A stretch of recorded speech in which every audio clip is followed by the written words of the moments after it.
when Krishna comes out of that, again, Brahma wakes up and creates the whole thing just as it was before. So what we call the Big Bang is simply the morning of Brahma's day. And he's manifesting all these material planets again so that the living entities can take birth on them and work out their karma. So the question is, where are the living entities, or what state are they in during Brahma's night? They're in a state of suspended animation.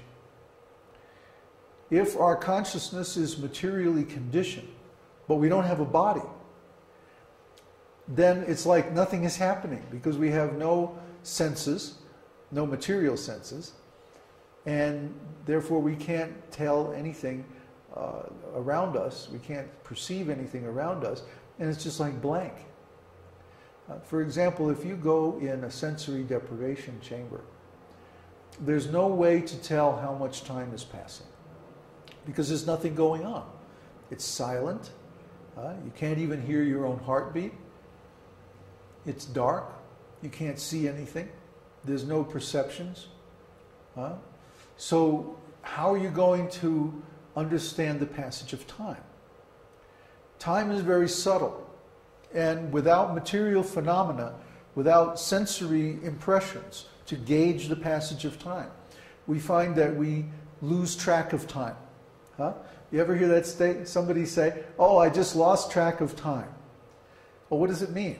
It usually indicates that we're absorbed in something, and so completely absorbed that we don't keep track of the passage of time externally. And internally, time means nothing. Time is only understandable in our interactions with the outside world through the material senses. So if we become absorbed, let's say in meditation or something like that, then time can slip by and we have no awareness of it. This is actually a very wonderful state of mind, because it's very close to our original consciousness. But in the time of Brahma's night, there's no creation. So all the materially conditioned beings have no material senses. They have no way to manifest their material consciousness.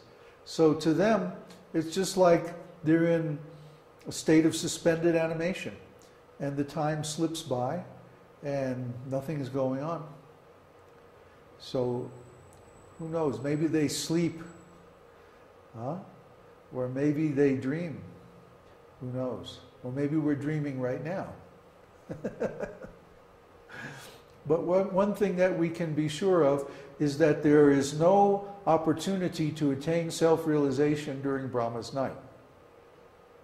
Those opportunities are only available during the day, because only in the daytime, when we have material bodies and senses, and there's a material creation to interact with, can we engage those senses and those material energies in the process of self-realization.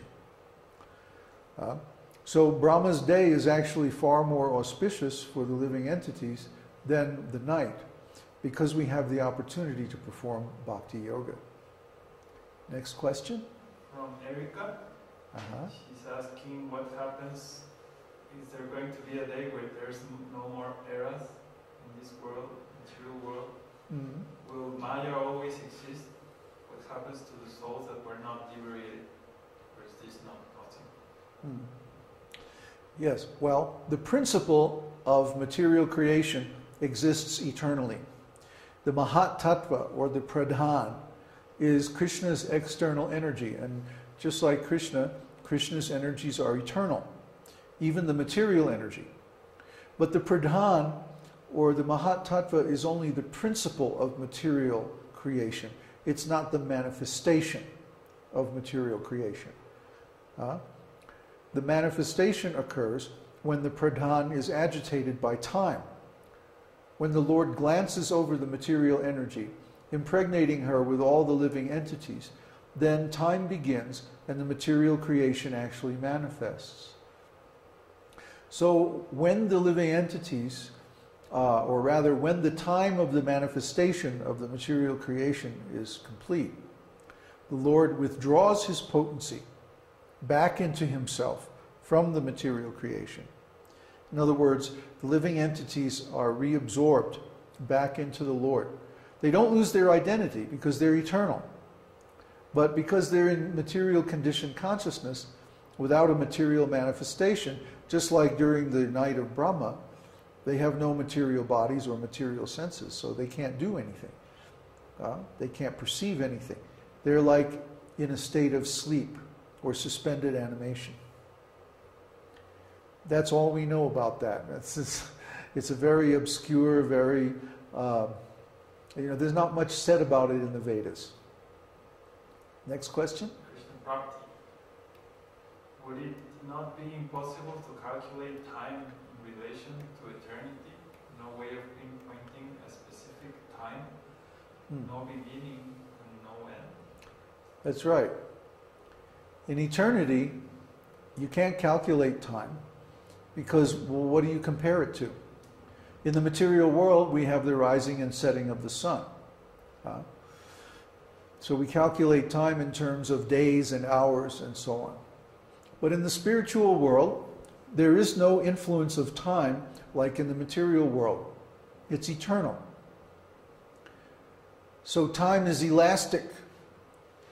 In the spiritual world, if there's a particular pastime that you enjoy relishing very much, you can relish that pastime eternally.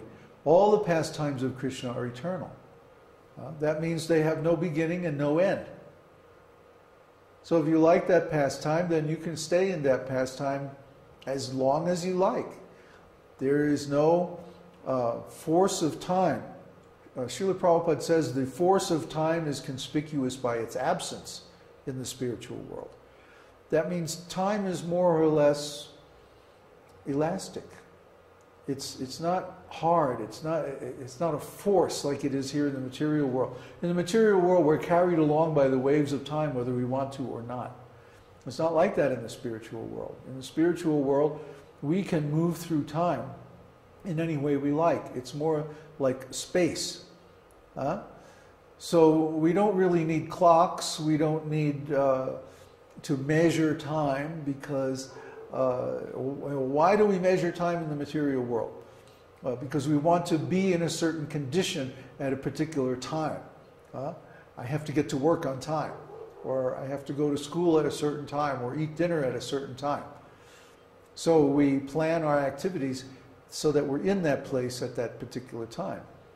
But if time were elastic, if we could bend time or change time or move through time by our will instead of being dragged through time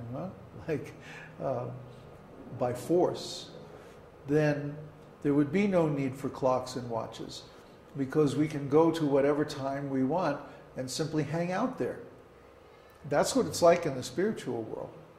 In the spiritual world, all of Krishna's pastimes are going on eternally, and we can relish those pastimes and engage in service, in whatever kind of service that we enjoy in those pastimes with Krishna eternally. Does that answer your question?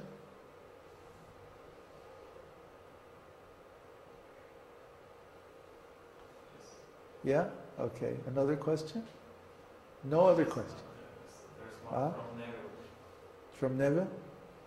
Is there a benefit of visiting places of pilgrimage like Vrindavan, even though our consciousness is not purified, to be able to appreciate them transcendentally? Well, yes, of course. The places of pilgrimage are praised in the scriptures as being the birthplaces of devotion, especially Vrindavan.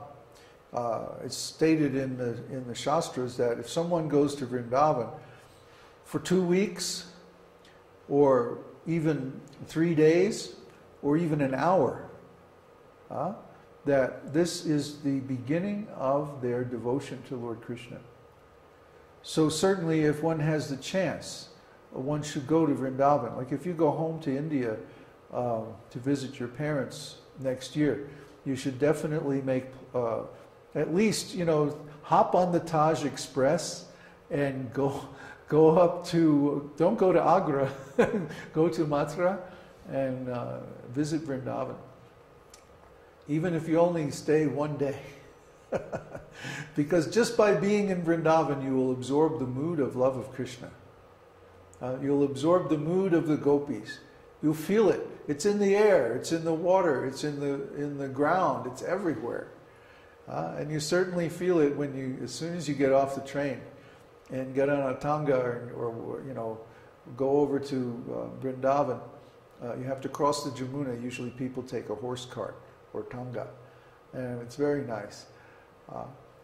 Any of the 12 forests of Vrindavan, they're all places of wonderful pastimes. When Dhruva Maharaj wanted to see God, Dhruva Maharaj got cheated out of his kingdom because his father married a younger second wife who became very influential over him.